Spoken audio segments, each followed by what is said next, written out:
स्वाम्या ने न सिर्फ मंगल की डिश खराब की, बल्कि इस बार उसने ऐसा खेल खेला है जिसकी भनक किसी को भी नहीं लगी थी। उधर दूसरी तरफ कर्ण के हाथों पर गहरी चोट पहुंचाकर लक्ष्मी जैसे तैसे वहां से भाग निकलती है। उसका दिल जोर जोर से धड़क रहा होता है, क्योंकि उसे लगता है कि अगर वह देर से पहुंची तो कार्तिक की सांसें हमेशा के लिए थम जाएंगी। लेकिन किस्मत जैसे उससे बदला लेने पर उतर आई हो। जिस जगह वह पहुंचती है वहां पुलिस पहले से मौजूद होती है और कार्तिक की हालत बेहद गंभीर होती है।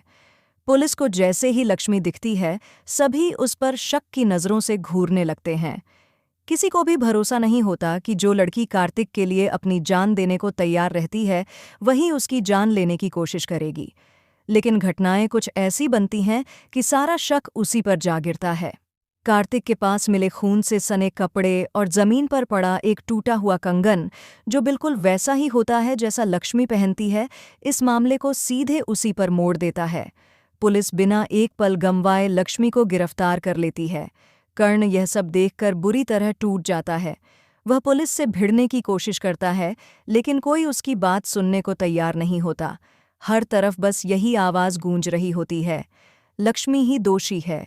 कर्ण डर और सदमे में है, क्योंकि वह जानता है कि सच कुछ और है, लेकिन वह सच अभी तक किसी के सामने नहीं आया। वह किसी को बताना चाहता है, लेकिन स्वाम्या की धमकी उसके गले में अदृश्य ताला डाल देती है। जेल में बंद लक्ष्मी बार बार यही सोचती रहती है कि आखिर कौन है जो उसके और कार्तिक के बीच इतना बड़ा तूफान खड़ा कर रहा है। उसे याद आता है कि ठीक घटना वाले दिन उसे किसी की परछाई दिखाई दी थी, लेकिन वह चेहरा पहचान नहीं पाई थी। जैसे ही वह सोच में डूबती है, सामने आती है एक चौंकाने वाली चीज़, कार्तिक का मोबाइल, जिसे पुलिस सबूत के तौर पर ले आई होती है। उस मोबाइल में एक रिकॉर्डिंग होती है जिसमें किसी की आवाज़ कार्तिक को धमकाते हुए सुनाई देती है। आवाज़ साफ नहीं होती, लेकिन उसमें कुछ शब्द सुनाई पड़ते हैं, सब खत्म हो जाएगा। इधर पुलिस भी शक के घेरे में फंसने लगती है, क्योंकि घटनाओं में तेजी से जो उलटफेर हो रहे हैं, उनसे यह मामला साधारण नहीं लगता। लेकिन स्वाम्या को अपनी जीत नजर आने लगती है। प्रतियोगिता की रात उसने मंगल का पैर फंसाकर उसे गिराया, केक खराब किया, और यह सारा हंगामा सिर्फ इसलिए किया ताकि सभी की निगाहें मंगल और लक्ष्मी की समस्याओं पर ही टिकी रहें और कोई उसकी असली चालों पर ध्यान न दे। मंगल जैसे तैसे खुद को बचा लेती है, लेकिन उसका केक पूरी तरह टूट जाता है। भावसा उस पर इतना बरसती है कि मंगल की आंखों में आंसू आ जाते हैं। उसे लगता है कि उसने मेहनत से जो बनाया था वह पल भर में मिट गया। स्वाम्या दूर से यह सब देखकर मुस्कुरा रही होती है, क्योंकि उसे लगता है कि अब जीत उसकी ही है। लेकिन असली खेल तो अभी शुरू होता है। जब प्रतियोगिता के जज स्वाद छक कर निर्णय देने वाले होते हैं, तभी अचानक एक इमरजेंसी कॉल आती है। कार्तिक की तबीयत और ज्यादा खराब हो गई है।